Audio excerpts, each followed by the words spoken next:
In this tutorial video, we're going to cover how to add sound to your Adobe Animate CC projects. The first step you'll need to do is create a new music layer or sound layer, whatever you want to call it. Lock all the other layers so that you ensure you're working just on this layer, and then create a blank keyframe where you want the sound to start.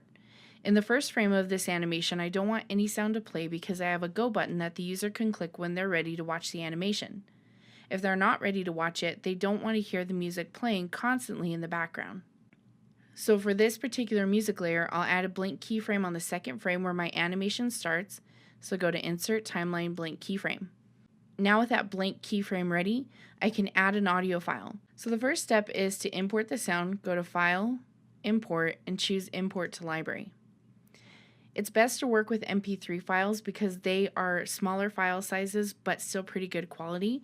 So make sure that you use an MP3 file if possible. If you have a WAV file, those are pretty big. They are high quality, but we don't want them because they're so big. So in that case, you need to convert the WAV to an MP3 using something like Adobe Media Encoder. Check out my YouTube channel for that tutorial video as well. So since we have the MP3, we'll go ahead and open that file. It's going to import it into the library, and you can tell that it's an audio file from this audio icon. So in order to add it to that particular frame, we need to click on that frame, go to the Properties panel, and then open up the Sound section. From here, you can click the Name drop-down menu and see the ninjarun.mp3 or whatever your audio file is.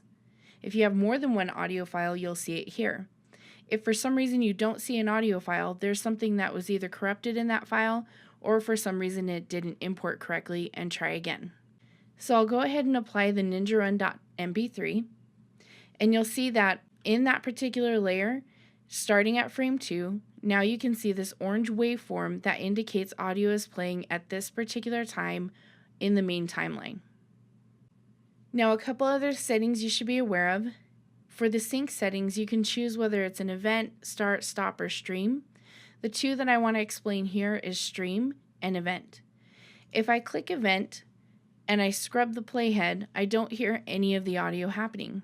However, when I go to play the file, the audio will be crystal clear, and when we get to the end of our timeline, if I scroll all the way down here, when we get to the 200th frame, even though the main timeline animation stops, the music will keep playing. So let's take a listen. Command Return or Control Enter on a PC.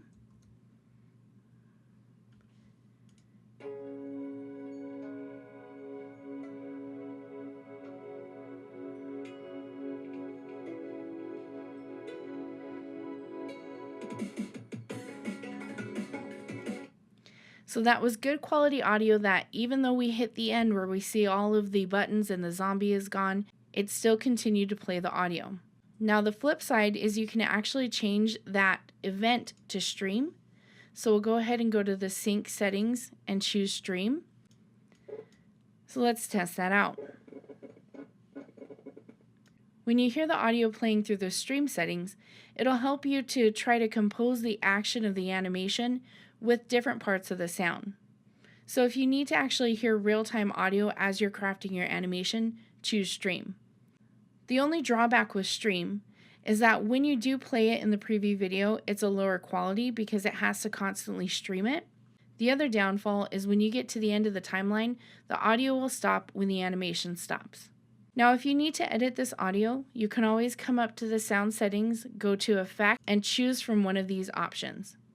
The left channel means the audio will only play in the left channel, which is essentially the left speaker or the left headphone. Same thing with the right channel, just in the right speaker or the right headphone. The fade to right and fade to left is very similar to that, except for it has a fade on that channel, so it really tries to show movement.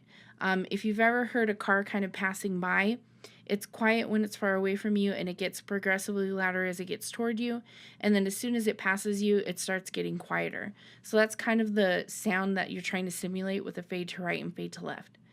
Fade in is when it gets progressively from quiet to loud. Fade out is when it goes from loud to quiet, and then you can always do custom. With custom, it'll bring up this edit envelope, and you can play the audio and then stop the audio. You can zoom in to see it closer, zoom out to see more of the waveform.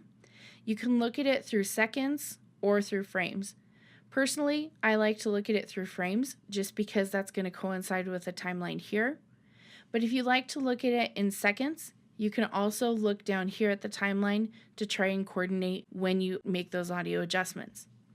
Now with the custom audio adjustments, you can grab these pull handles and choose how high or low the volume is going to be. So if I wanted the volume to be really loud on the left channel, I could leave it up here, but really quiet on the right channel, I can turn it down here. I can also come in here and pull the left channel down as well. And then if I click at a different point on this audio timeline, that's going to allow me to create another control point where it's going to go from about mid-level quiet to much louder in the left channel. I can click and add another point again and bring this one all the way down so it goes from semi-quiet to loud to really quiet. Notice that it also tries to create handles at equal points in the other channel, but it doesn't actually move it for you because this is custom audio editing. So if for some reason you actually wanted to get louder in the right channel when you got simultaneously quieter in the left channel, then you can do that here. In addition, you can grab this trim handle to cut off the first part of the audio but still keep your custom edits.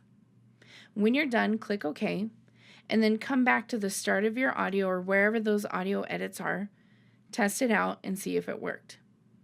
That's the basics of working with audio in Animate CC. There's a lot more you can do, including controlling audio with Actionscript.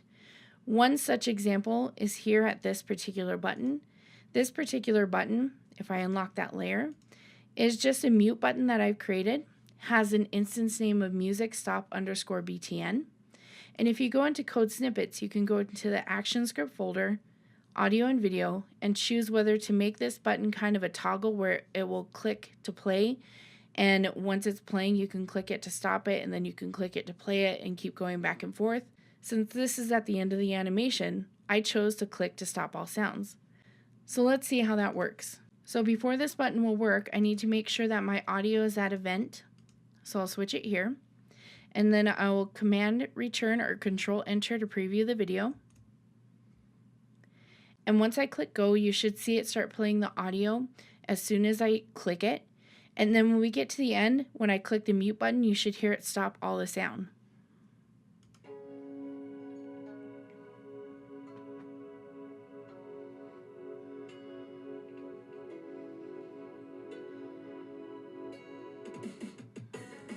Okay, so once I clicked it, it did stop all the sound. Now, if I click this replay button, it should automatically start playing that sound again because replay means it jumps us back to frame 2. And on frame 2, the audio is playing. So go ahead and click it and try it out and see if it works. And it did, so the basic audio edits for this project are done.